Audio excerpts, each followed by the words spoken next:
நம்ம இந்த free wheeling session question answers நம்ம ஷூட் பண்ணலாம். மைக் அப்படியே பாஸ் பண்ணுறோம். உங்களை அறிமுகப்படுத்திக்கிட்டு விஷால் கிட்ட கேள்விகளை வைக்கலாம். பர்சனல் கொஸ்டின்ஸ் நம்ம அவாய்ட் பண்ணலாம்.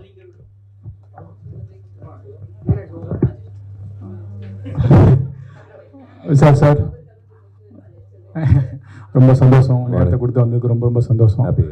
ரத்னம் படத்தை பற்றி சொல்லுங்கள், என்ன ஸ்பெஷல்? இதுக்கு முன்னால் நீங்கள் நடித்த படத்தை, இதுக்கு முன்னால் ஹரிசார் எடுத்த படத்துலேருந்து இது எவ்வளோ வித்தியாசம், என்ன ஹைலைட்ஸ்? ஒரே ஒரு விஷயம் தாங்க, ஏன் வந்து இவங்க 2 பேர் மறுபடி ஒவ்வொரு வாட்டி 8 வருஷத்துக்கு ஒரு வாட்டி வந்து படம் எடுக்கிறாங்கன்றது ஒரு விஷயம் இருக்குது. எங்களுக்கு ரொம்ப பிடிக்கும், உங்கள் குடும்பத்துக்கும் எங்கள் குடும்பத்துக்கும் ரொம்ப பிடிச்ச ஹீரோ, பிடிச்ச இயக்குனர் அப்படின்லாம் இல்லை. எல்லாருக்கும் பிடிச்ச அத்தனை கோடி மக்கள் வந்து தாமிரபரணி ஆகட்டும், பூஜை ஆகட்டும், 2த்துக்கும் பெரிய வரவேற்பு கொடுத்தாங்க.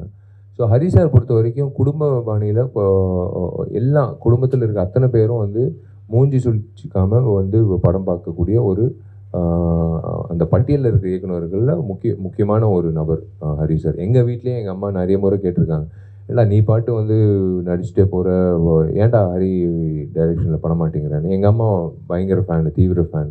ஏன்னா தாமிரபரணி பூஜையை வந்து கிட்டத்தட்ட ஒரு 2000 வாட்டி போட்டிருப்பாங்க சேட்டலைட் சேனலில்.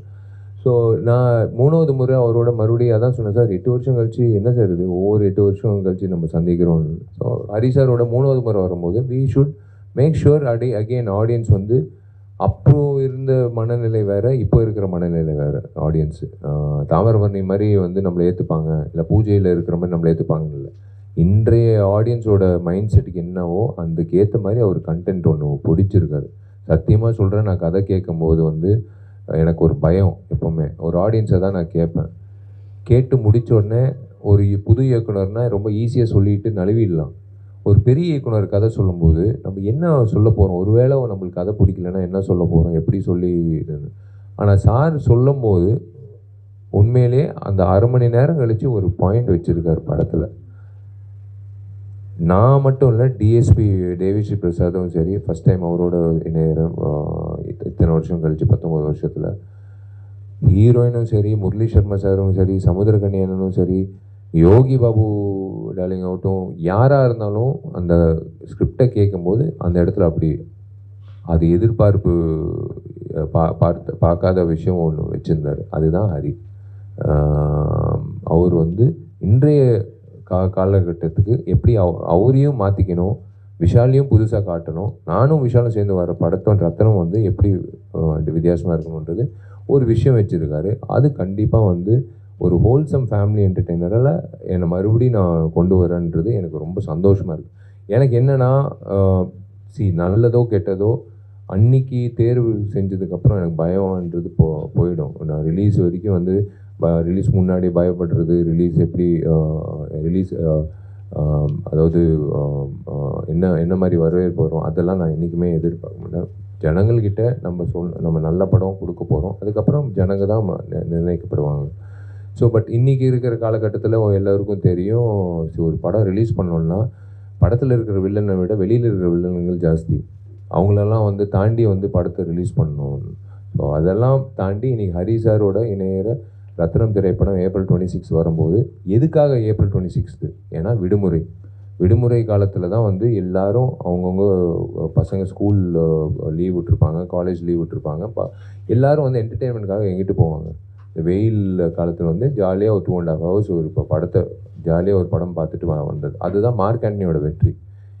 எனக்கு ரொம்ப கிடைச்ச ஒரு இத்தனை வருஷத்தில் என்ன ஒரு பெரிய காம்ப்ளிமெண்ட் கிடைச்சிச்சு அப்படின்னு சொல்லும்போது, நிறைய பேர் சொன்னாங்க, ஐ brought a lot of people out of depression சொன்னாங்க. மார்க் ஆண்டனி படம் பார்த்து கண்டினியூஸாக ஓடிடிலையும் அவங்கவுங்களுக்கு விருப்பப்பட்ட காட்சி. சில பேர் சில் ஸ்மித் அப்படி, எனக்கு தெரியும் உங்களுக்கு சில் ஸ்மித் அப்படி. ஸோ உங்களையும் நான் வந்து இழுக்கணும், அந்த மாதிரி நிறைய பேருக்கு நிறைய விஷயங்கள் பிடிக்கும். அந்த மாதிரி வந்து ஹரி சார் படத்துலையும் இந்த படத்தில் நிறைய விஷயங்கள் வச்சுருக்காரு. ஸோ டெஃபினட்டாக April 26 it is going to be a nice entertainer for the summer holidays. ஒரு சம்மருக்கான நல்ல ட்ரீட் அது. சார், நடிகர் சங்கம் எப்போ தொடங்க போகிறீங்க, ஆரம்பிக்க போகிறீங்க? அதில் உங்கள் கல்யாணமும் தூக்கி நிற்கிது, அதனால தான் கேட்குறேன். அதை எதிர்பார்க்குறோம். இல்லை கண்டிப்பாக சார்.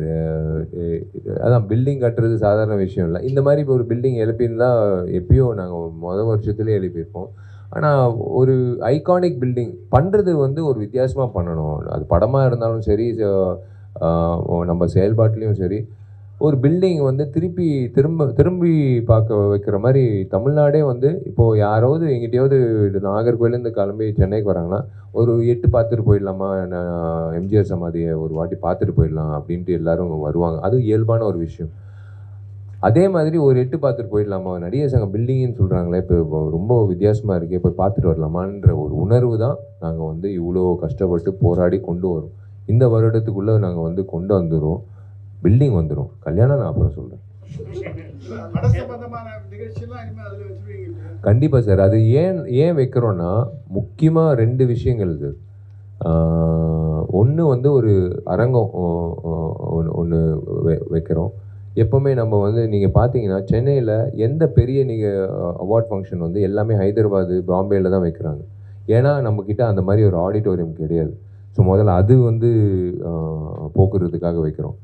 அது போக நாடகம் நடத்துறதுக்கு வந்து ரொம்ப எளிமையாக, அதாவது நாடகம் நடத்துறது வந்து மியூசிக் அகாடமியில் நடத்தலாம், நாடக சபாவில் நடத்தலாம். அது வேறு விஷயம். அவங்களுக்கு காசு இருக்குது, கட்டணம் கட்டிட்டு அவங்க வந்து நாடகம் நடத்தலாம். ஆனால் காசே இல்லாமல் வந்து நிறைய பேர் வந்து நிறைய சூப்பர் நாடகங்கள் ஜனங்களும் பார்க்கணுன்னு ஆசைப்படுவாங்க. ஆனால் அவங்களுக்கு வந்து அரங்கம் இல்லாமல் வந்து அவஸ்தைப்படுவாங்க. அந்தந்த ஊரில் இப்போ மதுரை, திருநெல்வேலியில் அவங்களுக்கெல்லாம் ஒரு அரங்கம் மாதிரி அது அமையப்படும். அது போக வந்து சின்ன திரைப்படங்களுக்கும் எல்லா திரைப்படங்களுக்கும் அவங்கவுங்க ஆடியோ லான்ச்சோ இல்லை ப்ரெஸ் மீட்டோ இல்லை ஏதாவது வைக்கணும்னா அவங்களுக்கு என்ன what is their budget, according to their budget we want to accommodate. So Habibullah road வந்து ஒரு சென்டர் பாயிண்ட் ஆஃப் த சிட்டியில் வந்து டிராஃபிக் பீட் பண்ணி ஈஸியாக வரக்கூடிய ஒரு இடம். ஸோ அந்த இடத்துல இந்த மாதிரி ஒரு விஷயம் வந்து இண்டஸ்ட்ரிக்கு, தமிழ் சினிமாவுக்கு இருந்தால் it will be a very big boon to the film producers, directors, actors. அது போக வந்து ஒரு நாடக நடிகர்கள் ஊருக்கு வந்தால் எங்கிட்ட போய் தங்குவாங்கன்ற ஒரு விஷயம் யோசித்தோம். அவங்களுக்காக தங்குறதுக்காக ஒரு டார்மெட்ரி மாதிரி ஒன்று வைக்கிறோம். அது போக வந்து கல்யாண மண்டபம் வந்து அஃப்கோர்ஸ் ஒரு சங்கம் நடத்தணும்னா, ஒரு பில்டிங் கட்டுறோன்னா அந்த இஎம்ஐ கட்டுறதுக்கு நம்மளுக்கு வருமானம் வரணும். ஸோ கல்யாண மண்டபம் வந்து எந்த கல்யாண மண்டபம் தமிழ்நாட்டில் வந்து சென்னையில் வந்து இத்தனை கார் பார்க்கிங்கோட இல்லை. நீங்கள் பார்த்தீங்கன்னா எல்லாமே வந்து நீங்கள் வேலை பார்க்கிங் தான் கொடுக்கணும். ஆனால் எங்களுக்கு வந்து கிட்டத்தட்ட 130 கார் பார்க்கிங்கோட வந்து ஈஸியாக ஒரு கல்யாண மண்டபம் கிடைக்குது. போக ஒரு இலவச கல்யாண மண்டபம் இருக்குது. அதாவது உறுப்பினர்கள் அவங்களோட, ஏன்னா அவங்களுக்கும் ஒரு பெருமை தானே, இவ்வளோ பெரிய கல்யாண மண்டபத்தில் வந்து என் பொண்ணு என் பையனுக்கு கல்யாணம் பண்ணி வச்சேன். ஸோ அவங்களுக்கும் வந்து இலவசமாக ஒரு கல்யாண மண்டபம், ஒரு சின்ன கல்யாண மண்டபம் கட்டுறோம். ஸோ நிறைய விஷயங்கள் இருக்குது. So it will be a cultural centre. நாளைக்கு வந்து ஒரு விஸ்காம் ஸ்டூடெண்ட் வந்து நாங்கள் என்னென்னா போர்டில் போட்டுருவோம், இன்றைக்கி வந்து இந்த ஸ்கெட்யூலில் இன்றைக்கி வந்து நாசர் சார் வந்து அவதாரம் பற்றி பேச போகிறாரு, இன்றைக்கி வந்து கமல் சார் வந்து நாயகனில் அவரோட எக்ஸ்பீரியன்ஸ் எப்படின்னு பேச போகிறாரு.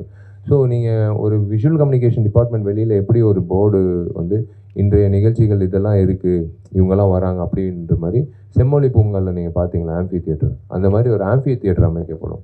ஸோ டெய்லி ஒரு விஷயங்கள் நடந்துக்கிட்டே இருக்கும். யாராவது பெங்களூர்லேருந்து ஹைதராபாத்லேருந்து யாராவது வந்துக்கிட்டே இருப்பாங்க, அவங்களோட உரையாடல் இருக்கும். நீங்கள் வந்து கலந்துக்கிட்டு you can learn from aspiring.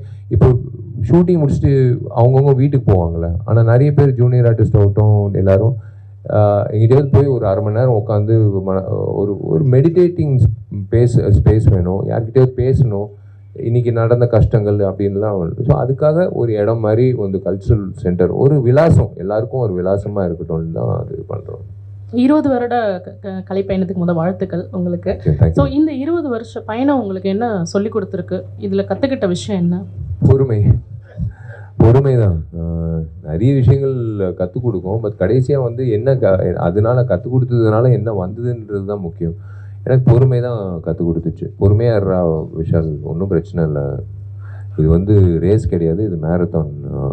இதுதான் நான் வந்து புதுமுக நடிகைகளுக்கும் வரப்போகிற ஆஸ்பைரிங் ஆக்ட்ரஸ் ஜிம்முக்கு போங்க எல்லாரும் சொல்லுவாங்க, போய் உடற்பயிற்சி, குதிரை ஓட்டுறது, அதுக்கப்புறம் வந்து டான்ஸ் கிளாஸ் போங்க, அதெல்லாம் சொல்லுவாங்க, அதெல்லாம் பண்ணிக்கோங்க. பட் இருந்தாலும் ஒரே ஒரு விஷயம் வந்து இன்னைக்கு இருக்கிற இளைஞர்களுக்கு நான் சொல்லிக்கிற ஒரே ஒரு விண்ணப்பம் வந்து பொறுமையாக இருங்க.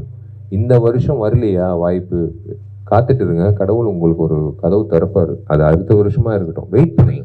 ஐயோ நம்ம சும்மா உட்காந்துருக்கோமே, நம்ம வந்து எல்லாரும் வந்து உறவினர்கள்லேருந்து நண்பர்கள்லேருந்து எல்லாரும் சும்மா உட்காந்துருக்கோமே, ஒரு மாதிரி ஃபீல் பண்ணுறோமே, அந்த இன்ஃபீரியாரிட்டி காம்ப்ளெக்ஸில் படத்தை ஒத்துக்காதீங்க. வெயிட் பண்ணுங்கள், நல்ல படம் வரும். ஒரு படம் நீங்கள் நல்ல படம் பண்ணிங்கன்னா ஆட்டோமேட்டிக்காக உங்களுக்கு ஒரு பாதை அமைஞ்சு, அதுதான் பொறுமை.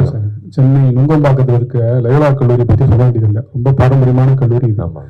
2026 தேர்தல் இல்லைன்னா அதுக்கு அடுத்த தேர்தலில் லயோலா கல்லூரி மாணவர்களான வந்து உதயநிதி ஸ்டாலின், லயோலா கல்லூரி மாணவரான விஜய், லயோலா கல்லூரி மாணவரான விஷால் 3 பேரும் களத்தில் நிற்பாங்களா? லயோலா கல்லூரி மாணவர் வருங்காலத்தில் தமிழக முதல்வர் ஆவாரா? எப்படி இதெல்லாம் ரூம் போட்டு யோசிக்கிறாரா என்னன்னு தெரியல. இல்லை எங்கிட்ட வீட்டுப்பா லயோலா காலேஜோட நீங்கள் சொல்லும் போது தான் எனக்கே அந்த பட்டியல் வந்து, நான் யூஸ்வலாக சொல்கிறது வந்து லயோலா காலேஜ் வந்து ஒரு ஹிடன் ஃபிலிம் இன்ஸ்டியூட். எத்தனையோ பேர் வந்து அந்த அந்த இடத்துல அந்த காலேஜ் வந்து வெளியில் வந்து மீடியாவில் வந்து பெருசாக பேசப்படுற நபர்களாக இருக்காங்க, என் கிளாஸ்மேட்ஸ் உட்பட. அஃப்கோர்ஸ் நீங்கள் கேட்ட மாதிரி 2026 அதான் சொல்கிறேனே, நம்ம வந்து செல்லமையில் இருக்கும்போது என்ன தேவி பேரடைஸ், தேவி கலா, தேவி பாலா இருக்கும். இல்லைனா வந்து 1-2 தான் அப்படி ஒரு 4 தியேட்டர் இருக்கும். அப்படியே போக போக பூஜை வரும்போது ஸ்லோவாக மல்டிப்ளெக்ஸ் தொடங்கிடுச்சு. இப்போ கோவிடுக்கு அப்புறம் வந்து ஒரு குடும்பம் வந்து இப்போ நீங்கள் இங்கிட்ட இருக்கிற ஃபோரமாலோ இல்லை பலாஜோவோ அப்படி இப்போ போனீங்கன்னா ஒரு 6-7 திரைப்படங்களோட போஸ்டர் இருக்கும். எந்த திரைப்படத்துக்கு நம்ம போகலான்றது அவங்க முடிவு பண்ணுவாங்க. ஏன்னா அவங்க ஆல்ரெடி வந்து கோவிட் டைமில் எல்லா படங்கள், எல்லா மொழிகளோட எல்லா டைரக்டர்ஸ் எல்லா படங்களும் பார்த்துட்டாங்க. கொரியன் படம், ஈரானியன் படம், எல்லா படங்களும் பார்த்துட்டாங்க. ஸோ அவங்களுக்கு என்னென்னா மைண்ட் செட் வந்து அப்கிரேட் ஆகிடுச்சு. அவங்களுக்கு இனிமேல் நம்மளை ஏமாற்ற முடியாது, நம்ம எல்லாத்தையும் பார்த்துட்டோம், இனிமேல் எவனாவது வந்து காப்பி அடித்தா கூட நம்ம சொல்லிவிடுவோம் நம்ம எந்த படத்துலேருந்து தான் காப்பி அடிச்சான்ற மாதிரி. ஸோ அவங்களுக்கு என்னென்னா அதே மாதிரி தான் அந்த வளர்ச்சி இருக்குல்ல, அந்த சின்ன ஒரு திரையரங்கத்துலேருந்து இப்போ மல்டிப்ளெக்ஸு, அந்த மாதிரி தான் வந்து 2026 பட்டியல் அப்படி தான் இருக்க போகுது. நீங்கள் எழுதி வச்சுக்கோங்க, அப்படி தான் இருக்க போகுது. கன்ஃபியூஷன் ஆகாது, ஆனால் கம்பேரிசன் இருக்கும். டெஃபினட்டாக வந்து ஒரு அழகான ஒரு பட்டியல் இருக்கும் மக்களுக்கு. அந்த தேர்தல் வந்து 26 எனக்கு தெரியாது, எப்போ அறிவிக்க போகிறாங்க தெரியாது. அது நம்ம 26 வந்து டேர்ம் முடிகிறதுனால 26ன்னு சொல்கிறோம். But we don't know what is 26 வரும்போது டெஃபினெட்லி நான் நீங்கள் சொன்ன மாதிரி லயோலா கல்லூரி மாணவர்கள் வந்து மிக பெரிய பட்டியலாக இருக்கும்னு நான் நினைக்கிறேன். விஷால் சார், துப்பறிவாளனுக்காக நீங்கள் போயிருந்தீங்க ஷூட்டிங்க்கு, லொக்கேஷன்ஸ்லாம் பார்க்குறதுக்கு. லொக்கேஷன் பார்த்தாச்சா? எப்போ ஷூட்டிங் ஸ்டார்ட் பண்ண போகிறீங்க? பார்த்தாச்சு சார். லொக்கேஷன் ஸ்கவுட்டிங் வந்து லண்டன், அசர்பைஜான் எல்லாம் முடிச்சுட்டு மால்ட்டாவும் எல்லாமே அதான் இப்போ வந்து மே அந்த இப்போ ரிலீஸ் இருக்கிறதுனால தான் கொஞ்சம் தள்ளி போட்டிருக்கோம். ஏன்னா நான் ரிலீஸு சரி பார்ப்பாங்க ஜனங்க அப்படின்னு நான் அப்படி பண்ணக்கூடாது. என்னோடய கடமை நான் பண்ணணும். படம் ஏன் விஷால் படத்தை பார்க்க வரணும், என்ன இருக்குன்னு அப்படின்னு நான் சொல்லணும் இல்லையா? ஸோ அதனால அந்த வேலைகள்லாம் முடிச்சுட்டு மே 5ஆம் தேதியிலேருந்து லண்டனில் படப்பிடிப்பு தொடங்க போகுது. ஸோ அதோட விஷயங்கள் எல்லாமே வந்து மே மாதம் இந்த படம் ரிலீஸ்க்கு அப்புறம் சொல்லும் போது எஸ் நிறைய உங்களுக்கு அதிர்ச்சியான விஷயங்கள் இருக்குது. நல்ல இன்ப அதிர்ச்சிகள் தான், டோன்ட் வரி. நிறைய விஷயங்கள் இருக்குது. அது will share it that time. Thupparivaalan வந்து குழந்தைல அது டைரக்டர், புது டைரக்டர்னால் டெஃபினட்டாக அதுக்கு நான் I have to give the best content. இவன் என்னத்தை கிழிக்க போகிறான், மற்ற டைரக்டரை விட இவன் என்னத்தை புதுசாக வந்து கிழிக்க போகிறான்னு தான் எல்லோரும் என்ன பார்ப்பாங்க. அதை தாண்டி ஒரு கண்டென்ட் கொண்டு வரணும். ஸோ அதுக்கு மே மாதம் தொடங்க வரும். விஷால் சார், உங்களுக்கு தான் ஒரு கேள்வி. First of all congratulations for இந்த சென்சார் ஷெடியூலில் வந்து நீங்கள் வந்து இந்த மார்க் ஆண்டனியோட ஹிந்தி வெர்ஷனுக்கு வந்து இருக்கும்போது நீங்கள் வந்து அப்ஜெக்ட் பண்ணீங்க, அதுக்கப்புறம் அதை ரேஸ் பண்ணீங்க question. It was talk on world overall, புரியுங்களா? இது சம்மந்தமாக வந்து நான் ரீசெண்டாக வந்து ஒரு இன்டர்வியூ வந்து மிஸ்டர் பக்ரி சாமி, ரிட்டையர்டு ரீஜனல் ஆஃபீஸர், அவர் பண்ண போது he appreciated you, he wanted me to அப்புறமா அவர் சொல்லும் போது நான் சொல்ல, இன்னைக்கு இருக்கிற ஜென்ரேஷன் மாற there needs to be some corrections made in the CBFC acts அப்படின்றது. What is your suggestion about it? Do you feel anything to be corrected there? இல்லை, சிபிஎஃப்சி பொறுத்த வரைக்கும் உண்மையிலே ரொம்ப பகிரங்கமான ஒரு விஷயம் வந்து ஓப்பனாக வந்து நடந்த விஷயம். எல்லாருக்கும் தெரியும், மும்பையில் நடந்த விஷயம். 6.5 lakhs வந்து கேட்டாங்க. அதுதான் அங்கிட்டு தான் தொடங்கின துப்பறிவாளன் வேலை. இவங்க எப்படியும் வந்து வாட்ஸ்அப்பில் வருவாங்க. அதனால தான் என்னோட ஹரிக்கிட்ட சொன்னேன், ஹரி அவங்க எப்படியும் வாட்ஸ்அப்பில் வருவாங்க, வாட்ஸ்அப்லேயே வந்து ஸ்பீக்கர் போட்டு அது இன்னொரு ஃபோனை வச்சு ரெக்கார்ட் பண்ணிக்கொண்டு சிபிஐயே சிரிச்சிட்டாங்க. இதெல்லாம் எப்படி உங்களுக்கு யோசனை வந்ததுன்னு? இல்லைங்க, ஒருத்தர் துப்பறிவாளன்னு ஒரு படம் எடுக்கிறாரு, அவர் தான் அந்த ஐடியா கொடுத்தாரு. அது வச்சு தான் வந்து எங்களுக்கு எவிடன்ஸ் கிடைச்சிதுன்னு. அது வந்து டெஃபினட்டாக பதிவு பண்ண வேண்டிய விஷயம். ஒரு சிபிஎஃப்சியிலே இப்படி வந்து லஞ்சம் கேட்குறாங்கன்னா, அப்போ மற்ற பென்ஷனுக்காக ஒரு வயசானவர் வந்து அவர் எவ்வளோ கஷ்டப்படுவார், இல்லை ஒரு விவசாயி வந்து அவருக்கான நிறைய விஷயங்கள் இருக்குல்ல. ஸோ அது பதிவு பண்ணதுக்கப்புறம் இனிமேல் வந்து எனக்கு ரொம்ப சந்தோஷம் என்னென்னா, அவங்களே சொல்லிட்டாங்க, எப்பா சாமி இனிமேல் வந்து பாம்பே பக்கம் வந்துடாதீங்க, உங்கள் லாங்குவேஜா நீங்கள் உங்கள் ஊர்லேயே ஹிந்தி டப்பிங் நீங்கள் அங்கிட்டே பண்ணிக்கோங்க சென்சார், பாம்பே பக்கம் வந்துடாதீங்க, பாம்பே வந்து ஹிந்தி படங்கள் மட்டும் நாங்கள் பார்த்துக்கிறோம். அது ஒரு நல்ல ஒரு விஷயம் தானே. யாருமே அவ்வளோ தூரம் போய் நீங்கள் சர்டிஃபிகேட்டுக்காக வெயிட் பண்ண தேவையில்லை. சென்னை தமிழ் படம் ஹிந்தி டப்பிங்னா தமிழ்லேயே பண்ணிக்கலாம் சென்னையில். ஸோ சிபிஎஃப்சி பொறுத்த வரைக்கும் வந்து ஒரே ஒரு விஷயந்தான். இட் இஸ் ஐ விஷ் ஒரு கைட்லைன் புக் மாதிரி எழுதிட்டு எல்லா இயக்குனர் சங்கத்துக்கும் எழுத்தாளர் சங்கத்துக்கும் ப்ரொடியூசர் சங்கத்துக்கும் வந்து ஒரு புக்காக கொடுத்துடணும் கைட்லைன்ஸ். தயவு செஞ்சு இதெல்லாம் எடுத்துகிட்டு வராதிங்க, டைம் வேஸ்ட் பண்ணாதீங்க. இந்த கெட்ட வார்த்தைகள் யூஸ் பண்ணுறது, இந்த பெண்களை கொச்சப்படுத்துகிற மாதிரி பேசுகிறது, சில விஷயங்கள் எல்லாம் இருக்குது. இதெல்லாம் நீங்கள் போட்டு எங்ககிட்ட வந்து காட்டி இதெல்லாம் மியூட் பண்ணுங்கள், போய் மியூட் பண்ணிட்டு கொண்டு வாங்க, போயிட்டு கொண்டு வரும்போது ஒரு பட்டியல் இருக்கும். மற்ற படங்களும் பார்க்கணும் இல்லையா? அவங்க ஒரு நாளைக்கு 2-3 படங்கள் பார்க்குறாங்க. பெரிய விஷயம். சென்சார் ஆஃபீஸர்ஸ் அவங்க பாவம் ரொம்ப கஷ்டப்பட்டு எல்லாருக்கும் வந்து முக்கியத்துவம் கொடுத்துட்டு, சின்னது பெருசு அப்படியெல்லாம் இல்லை, எல்லாருக்கும் முக்கியத்துவம் இல்லை, வரிசையில் தான் நிற்கணும் நம்ம. ஸோ இது வந்து ஒரு கைட்லைன் புக்காக சிபிஎஃப்சி கொடுத்துட்டாங்கன்னா இயக்குநர்களுக்கும், முக்கியமாக இயக்குநர்களுக்கும் அண்ட் ப்ரொடியூசர்ஸ்க்கும், அதை தவிர்க்கலாம். அந்த டைம் ஃப்ரேம் முன்னாடியே வந்து இதெல்லாம் அவாய்ட் பண்ணிடலாம், எடுக்கும்போதே அவாய்ட் பண்ணிடலாம். படம் காட்டும் போதே வந்து நீங்கள் மியூட் பண்ணாலும் ஏன் மியூட் பண்ணக்கூடாது? மியூட் எப்படி நீங்கள் பண்ணலாமா? ஜனங்களுக்கு தெரியும்ல நீங்கள் சொல்கிற அந்த கெட்ட வார்த்தை. ஸோ அதனால் வந்து நீங்கள் இந்த விஷயங்கள்லாம் பண்ணாதீங்க, தவிர்க்கணும் அப்படின்னு சொல்லிட்டு முன்னாடியே சொல்லிட்டா it be really helpful for directors. இல்லைனா அந்த டைம் ஃப்ரேமில் வந்து கடைசி நேரத்தில் அட்வான்ஸ் புக்கிங் வந்து மல்டிப்ளெக்ஸ்லாம் நான் இது இல்லாமல், சான்றிதழ் இல்லாமல் வந்து அவங்க தொடங்க மாட்டாங்க.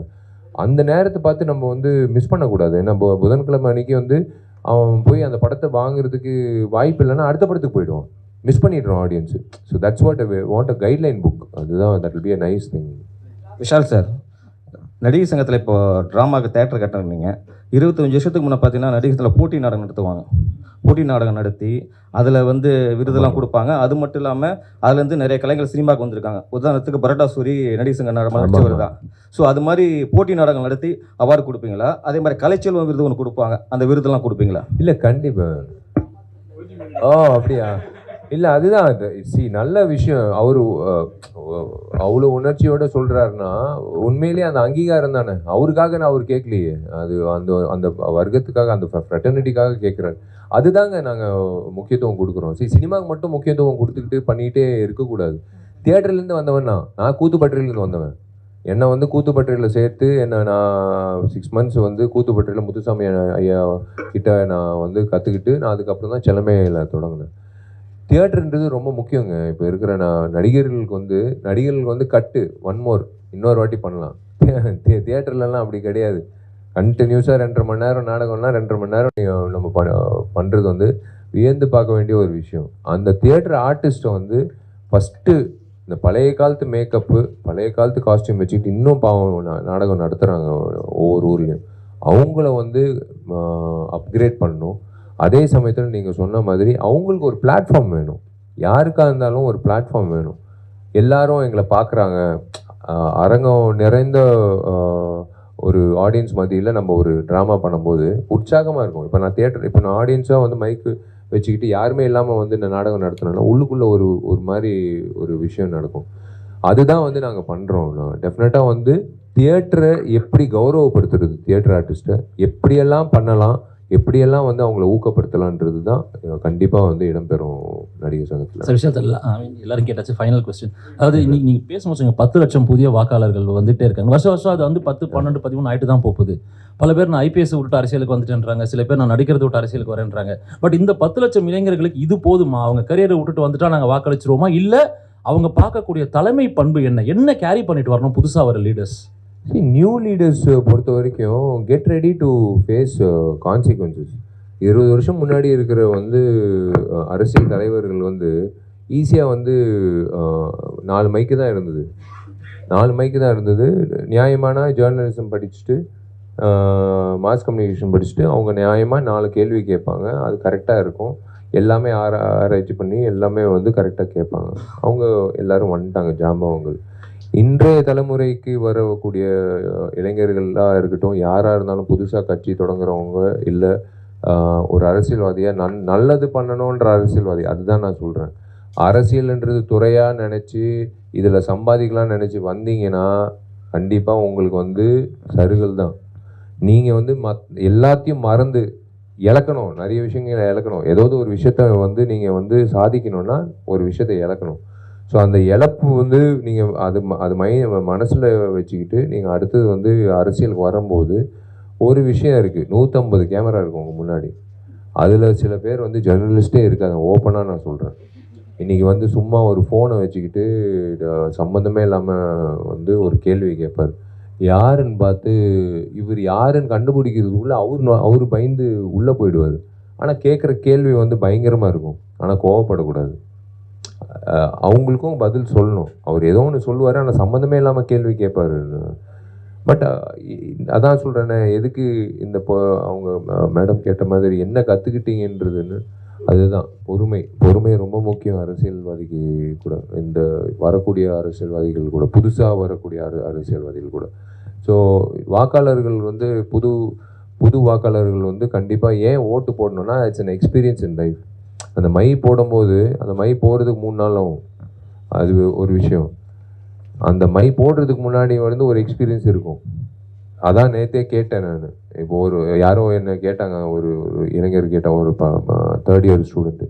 சார் ஒரு வேளை காசு கொடுத்தாங்கன்னா என்ன பண்ணுறது சார் அப்படின்னு. நீ என்ன பண்ணுவேன்னு கேட்டேன். அப்படியே யோசிச்சான். ஏன் எதுக்கே யோசிக்கிறேன், இப்போ கரெக்டாக சொல்லு. வாங்குறதுனா வாங்கு, இல்லை ஏன்னா இப்போ எப்படியும் உன் காசு தான், உங்ககிட்ட ஆட்டையை போட்ட காசு தான் திரும்பி உங்ககிட்ட தான் கொடுக்குறாங்க. அதில் வந்து நீ இவ்வளோ யோசிக்காத. அவ்வளோதான். His mind set is to bring about change. ஆனால் don't do it in your living room. என்னோட என்ன அது இதுதான் ஏன் அரசியல் இப்படி தான் ஏன் இருக்கும், என்ன சமுதாயம், வாங்க சாப்பிட்லாம், நம்ம குடும்பத்தை பார்த்துக்கலாம், அப்படிலாம் இருந்தீங்கன்னா அப்படி தான் இருக்கும். மறுபடியும் வெள்ளம் வரும்போது திரும்ப வந்து எங்கள் வீட்டுக்குள்ளே தண்ணி பூந்துருச்சு, எதுவுமே பண்ணல, என் தொகுதி எம்எல்ஏ அப்போ வந்து ஓட்டு கேட்டார், அதுக்கப்புறம் வரவே இல்லைன்னு திரும்ப வந்து 15 வருஷமாக கூவிட்டு இருக்கிற விஷயம் திரும்ப பண்ணிங்கன்னா உங்களை தான் வந்து விமர்சிப்பாங்க, அவங்கள விமர்சிக்க மாட்டாங்க. இப்படி தான் இருப்பாங்க இவங்க. ஒரு நாள் வந்து ஓட்டு போட வச்சிட்டோன்னா மீதி 5 வருஷம் நம்ம சந்தோஷமாக இருக்கலாம் அப்படின்னு அவங்க வந்து ரொம்ப லேட் பேக்காக இருப்பாங்க. அதை மாற்றுறது தான் இந்த 10 லட்சம் ஓட்டர்ஸ். இந்த 10 லட்சம் ஓட்டர்ஸ் போக வெளியூருக்கு வெளிநாடுக்கு போயிடுவாங்க கரெக்டாக எலெக்ஷனுக்கு முன்னாடி. அவங்கெல்லாம் திரும்ப வந்து ஓட்டு போட்டாங்கன்னா அது ஒரு 10 லட்சம் இருக்குது. நீங்கள் கணக்கு போட்டிங்கன்னா அந்த பயணம் இல்லாமல் இப்போ வீட்டிலே இருந்து ஓட்டு அந்தந்த ஊரில் அவங்க ஓட்டு போட்டாங்கன்னா அது ஒரு 10 லட்சம் ஓட்டர்ஸ் இருக்குது. யோசிச்சு பாருங்கள், 20 லட்சம் ஓட்டர்ஸ் வந்து ஓட்டு போட்டாங்கன்னா அது யாராக இருக்கட்டும் ஒரு பெரிய மாற்றம் ஏற்படும். 100% நீங்கள் சொல்கிறீங்களே, அந்த 100% வந்து வந்ததுன்னா உண்மையிலேயே சாவோ சார் எல்லாம் பாட்டு பாடியிருக்காரு, அவேர்னஸ் பண்ணியிருக்காரு. ராதாகிருஷ்ணன் சார் வந்து அவர் முயற்சி பண்ணிட்டு இருக்காரு, கிரேட்டர் சென்னையோட கமிஷனர். எல்லாரும் வந்து அவங்கவுங்க 40,000 பேர் பாடுபடுறாங்க அந்த 2 வருஷமாக இந்த எலெக்ஷன் நடத்துறதுக்கு. அவங்களுக்கு ஒரு மரியாதை கொடுங்க. அந்த காவல்துறைக்கும் அந்த அதிகாரிகளுக்கும் ஐஏஎஸ் ஆஃபீஸர்ஸ்க்கும் அந்த கமிஷனர்களுக்கும் அந்த எலெக்ஷன் ஆஃபீஸர்ஸ்க்கும் எல்லாருக்கும் ஒரு மரியாதை கொடுங்க. அவங்க ஏன் உழைக்கிறாங்க, எதுக்கு டே அண்ட் நைட் உழைக்கிறாங்க ஒவ்வொரு பூத்தில். நீங்கள்லாம் வந்து ஓட்டு போடணுன்றதுக்காக தான். ஸோ அதான் சொல்கிறேனே, கண்டிப்பாக வெயில் மே மாதம் ஏப்ரல் மாதம் வெயில் அடிக்கும், சொல்ல முடியாது. கடவுள் திடீர்னு வாழ்த்தி மழை கூட தூரலாம்.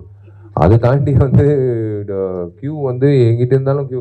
நீங்கள் ஃபோன் வாங்குறதுக்கு க்யூவில் நின்று ஃபோன் வாங்குறீங்க, நீங்கள் க்யூவில் நின்று உங்களுக்கு பிடிச்ச ஹீரோ படம் பார்க்குறதுக்கு டிக்கெட் வாங்குறீங்க, நீங்கள் க்யூவில் நின்று உங்களுக்கு பிடிச்ச உடைகள் வந்து வாங்குறீங்க. ஏன் உங்களுக்கு பிடிச்ச அரசியல்வாதிக்கு மட்டும் க்யூவில் நின்று நீங்கள் வந்து ஓட்டு போட மாட்டேங்கிறீங்க? அதுதான் முக்கியம். அவரு தான் அந்த க்யூ தான் முக்கியம். நீ அந்த க்யூவில் முதல்ல நின்று பண்ணிட்டேன்னா அடுத்த க்யூவெல்லாம் நீ ஜாலியாக பண்ணிக்கோ அடுத்த 5 வருஷம். அதுதான் சரி. எனக்கு கொஞ்சம் கொஸ்டின் இருக்கு உங்ககிட்ட. அடிக்கடி சொல்லுவாங்க விஷால் வந்து இந்த கட்சியில் சேர போகிறாரு, இந்த கட்சியில் சேர போகிறாரு அப்படின்னு. உண்மையாக நீங்கள் அரசியலுக்கு வந்தால் பர்டிகுலராக ஒரு கட்சியில் சேருவீங்களா, இல்லை விஜய் மாதிரி தனியாக வர போகிறீங்களா? அரசியலுக்கு வரப்போகிறேன் அப்படின்ற விஷயம் ஏன் நான் ஓப்பனாக சொல்கிறேன்னா, என்றைக்குமே வந்து எதுவும் மூடி மறைச்சதே கிடையாது. எதுக்கு விஷால் அரசியல் வரணும்? ஏற்கனவே இத்தனை பேர் அரசியல்வாதிங்க இருக்காங்களே, எதுக்கு இவர் வந்து என்ன பண்ண போகிறாரு? அவள் தான் எல்லாமே கரெக்டாக இருக்குது. ரோடு நல்லா இருக்குது, எங்களுக்கு நல்ல வசதிகள் இருக்குது, எனக்கு எல்லாமே எங்களுக்கு எந்த ஒரு குறையே இல்லையே. விவசாயிகளுக்கும் எந்த குறையில்லை, குடிநீர் பிரச்சனை கிராமத்தில் இல்லை, ரோடும் நல்லா போட்டிருக்காங்க, தூர்வாரி இருக்காங்க. அப்புறம் வந்து மெட்ரோ இல்லாமல் டிராஃபிக்கு நெரிசல் இல்லாமல் வந்து நல்லாவே இப்போ இருக்குது ரோடு. எல்லாத்தையும் கரெக்டாக இருக்கும்போது இவன் வந்து எதுக்கு தேவையில்லாமல் அரசியலுக்குள்ளே வரான் அப்படின்னு தான் கேள்வி இருக்கும். இதெல்லாம் இல்லாததுனால தான் விஷால் வரான். அதுதான் உண்மை, அதுதான் என்னோட பதில். ஸோ கட்சி எந்த கட்சின்றது கட்சின்றது இருக்கும், அது எந்த கட்சின்றது அப்புறம் நம்ம எல்லாமே வந்து முன்னாடியே சொல்லிட்டா இப்போயே வந்து நல்ல வேலை கேப்டன் அந்த மாதிரி என்கிட்ட கல்யாணம் பண்ண போகல, இல்லைன்னா அதுவும் இடித்து தள்ளியிருப்பாங்க நான் சொன்னேன்னா. ஸோ பிரச்சனை இல்லை, டைம் வரும்போது சொல்கிறேன். விஜய் வச்சு ஒரு ஸ்கிரிப்ட் கதை சொல்லணும்னு சொன்னீங்க. இப்போ நீங்கள் டைரக்ஷன் பண்ணணும்னா விஜய் வச்சு படம் பண்ணுறதுக்கான முயற்சி இருக்கா?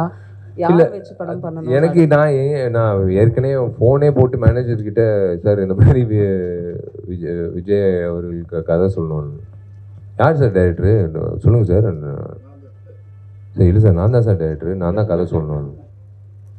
அப்படியே சைலன்ஸ் இருந்தது. சார் புரியல சார்ன்னு. சரி இல்லை சார், விஜய் சார் கிட்ட ஒரு அப்பாயின்மெண்ட்டு கொஞ்சம் வாங்கி கொடுங்க சார், ஒரு 1.5 hour கதை சொல்லணும் சார். அதான் சார் எனக்கு புரியல சார். சார் நான் தான் சார் டைரக்டரு, நான் விஜய் சார் வச்சு ஒரு படம் பண்ணணும் சார், எனக்கு ஒரு அப்பாயின்மெண்ட் கொடுங்கன்னு. அவர் அந்த ஷாக்லேருந்து மீண்டு வரதுக்கே வந்து ஒரு 2 நிமிஷம் ஆச்சு. அதுக்கப்புறம் வந்து சரி சார் நான் கேட்டுட்டு கூப்பிட்றேன்னு. ஏன்னா எனக்கு வந்து ஏதோ தோணுச்சுன்னா டக்குன்னு பண்ணணும்னு ஆசை. எனக்கு ரொம்ப பிடிச்ச நடிகர் விஜய். ஸோ டெஃபினட்டாக அதை பார்ப்போம். அதான் எல்லாமே நான் இயக்குனர் ராமன் எனக்கு தெரியுமா, ராதாரவி அண்ணன்லாம் வந்து 2006 வந்து டே விஷால் எங்கிட்ட ஓடுறேன்னா சார், திமிர் படம் ஷூட்டிங், நடிகர் சங்கத்தில் கார்டு வாங்காமல் நீ எங்கிட்ட ஓடுறேன்னு. சரி சார் வாங்கிடுறேன், எவ்வளோ சார் கட்டணும் போய் ஆஃபீஸ் அலுவலகத்துக்கு போய் கார்டு வாங்கினேன். சரிண்ணா, யாராவது யோசிச்சு பார்த்துருப்பாங்களா அதே ராதாரவி அண்ணனை எதிர்த்து அவரே தோக்கடிச்சு அதே நாற்காலியில் நான் உட்காருவேன்ட்டு? சத்தியமாக வந்து நான் யாருமே எதிர்பார்க்கல. அதுதான் அது நான் அவர் என்ன சொல்கிறாரோ அதுதான் நம்ம போக வேண்டியது தான். நம்ம நேர்மையான வழியில் போகும்போது அவர் பாதையை காட்டுவார், அந்த பாதையில் போக வேண்டியது தான். சார் சங்கம்னால கேட்குறோம். சங்கத்தில் வந்து நிறைய உள்குத்து நடக்கும், கூட இருந்தே துரோகம் பண்ணுவாங்க. தயாரிப்பாளர் சங்கம், நடிகர் சங்கம், அதுபோல் உங்கள் ஆஃபீஸ்லேயும் நீங்கள் நம்பினவங்க நிறைய பேர் துரோகம் பண்ணுவாங்க. அப்புறம் தனிப்பட்ட வாழ்க்கையிலையும் நிறைய நடக்கும். இந்த மாதிரி துரோகம் பின்னால் முதல் குத்தவங்களாம் நீங்கள் எப்படி ஃபீல் பண்ணுவீங்க? திட்டுவீங்களா, அடிப்பீங்களா, மன்னிப்பீங்களா? அதுதான் துரோகம்ன்றது புதுசு இல்லை. காலேஜ்லேயே வந்து துரோகம் ஆரம்பிச்சிச்சு இல்லை, காதல் துரோகம். ஸோ துரோகம் வந்து புதுசு கிடையாது. ஸோ அதனால தான் வந்து நாங்கள் நீங்கள் சொல்கிறீங்கனால நான் இப்போவே அனௌன்ஸ் பண்ணுறேன். நாங்கள் வந்து ஒரு புது பையனை இன்ட்ரடியூஸ் பண்ணுறோம். ஆதி ஹிப்ஹாப் தமிழ் ஆதி இன்ட்ரடியூஸ் பண்ணுற மாதிரி வினோத்ன்ற ஒரு புது ஒரு ஆஸ்பைரிங் இண்டிபெண்ட் மியூசிக் மேக்கர் அந்த பையனை இன்ட்ரடியூஸ் பண்ணுறோம். அந்த டைட்டில் வந்து துரோகம் தான். அவன் பண்ண பாட்டு அது கூடி சீக்கிரம் வந்து லான்ச் பண்ண போகிறோம். துரோகம் இல்லை, அதான் சொல்கிறேனே, ஃபெயிலியர் நீங்கள் அடைஞ்சிங்கன்னா சக்ஸஸோட அருமை தெரியும், இல்லைனா சக்ஸஸோட அருமை தெரியாது. இல்லைனா என்னடா அது போயிட்டே இருக்கும் அப்படின்னு. அப்படி கிடையாது. கீழே பார்த்தா தான், கீழே இறங்கினா தான் மேலே எப்படி போகணுன்றது நீங்கள் அந்த இது இருக்கும், அந்த உணர்வு இருக்கும். அதே மாதிரி தான் துரோகன்றது. நீ பண்ணதுக்கப்புறம் உனக்கு தான் இழப்பு, எனக்கு ஒன்றும் இழப்பு கிடையாது. விஷாலில் தான் இருப்பான். நீ வந்து விஷாலை இழக்கிற, எனக்கு 1000 பேர் கிடைப்பாங்க உன்ன மாதிரி, உனக்கு ஒரு விஷால் தான் கிடைப்பான். அது அப்படி தான் நான் சொல்லிட்டு நான் போவேன். நீ என்ன பயன்படுத்திக்கோ, நல்லபடியாக பயன்படுத்திக்கோ, நீயும் நல்லா இருப்ப. நீ என்ன வந்து உனக்காக ஒரு வேற ஒரு காழ்ப்புணர்ச்சியோட நீ பயன்படுத்திக்கிறேன்னா விஷாலை இழக்கிற நீ, அவ்வளோதான், முடிஞ்சு போச்சு. அது நல்ல விஷயந்தான். துரோகம்ன்றது அந்தந்த நேரத்தில் வந்து சந்திக்கிறது தப்பே கிடையாது. It teach you a lot of things. நான் தான் சொல்கிறேன்ல, இப்போ நான் உட்காந்துட்டு இருக்கும்போது நான் வந்து அப்படியே எனக்கு மைண்ட் செட்டில் ஹோம்ஒர்க்கு ஒரு பக்கம் ஓடிட்டுருக்கும். ஏன்னா துப்பர் 2 டைரக்டர் ப்ளஸ் ஆக்டர் இல்லை. ஸோ இப்போ என்னென்னா எங்கிட்டையாவது ஹோட்டலில் ரெஸ்டாரண்ட்டில் உட்காந்தாலும் சரி, எங்கிட்டையாவது உட்காந்தாலும் சரி, எல்லாரையும் அப்படியே பார்ப்பேன்.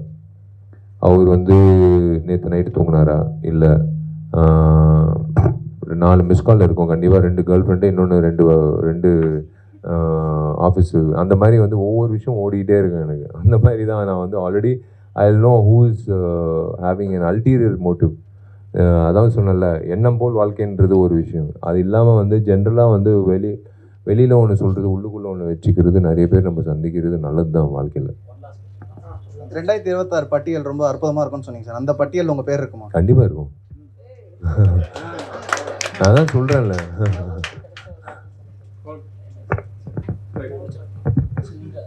அவங்களோட ரிக்வெஸ்ட் ரொமான்ஸ் பற்றி கேட்குறாங்க. ரியல் ரொமான்ஸ் என்ன? லவ். ஐயோ, ரியல் ரொமான்ஸ் வந்து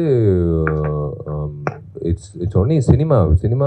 த reason why I'm saying cinema, நான் நழுவுறதுக்காக சொல்லலை. உண்மையிலே யாராவது இருந்தாங்கன்னா கண்டிப்பாக இந்த ஃபங்க்ஷனுக்கே நான் கூட்டிகிட்டு வந்திருப்பேன். யாரும் இல்லை, வண்டியில் வந்து என் அசிஸ்டண்ட் தான் இருக்கான். அவனை கூட்டிகிட்டு வந்தால் என்ன தப்பாக நினைப்பாங்க. அது ஆஸ் ஆஃப் நவ் எனக்கு வந்து like my mind is completely focused 24/7. பல் தேய்க்கும் போது, தூங்கும்போது, எந்திக்கும் போது, பல் தேய்க்கும் போது, குளிக்கும் போது, அந்த நாள் முழுக்க வந்து ஃபுல்லாக வந்து எனக்கு ரத்தனத்துக்கு அப்புறம் துப்பறியல் 2 தான். அவ்வளோதான், அப்படி தான் போயிட்டுருக்கு. So when there is some place, சத்தியமாக அவ்வளோ பொறுமை, நம்ம நிறைய நேரம் செலுத்த வேண்டியது இருக்கும்ல. அந்த மாதிரி யாருங்க கவனம் செலுத்துனா அவங்களே வந்து வேணாம், இவன் வேஸ்ட்டு, இவன்லாம் ஒரு ரொமான்டிக் ஹீரோன்னு சொல்கிறாங்க. நானே ஒத்துக்கிறேன், நான் ஆக்ஷன் ஹீரோங்க, வேணாங்க அப்படின்னு தான் சொல்லிகிட்டு இருக்கேன். அது டைம் வருங்க when it comes.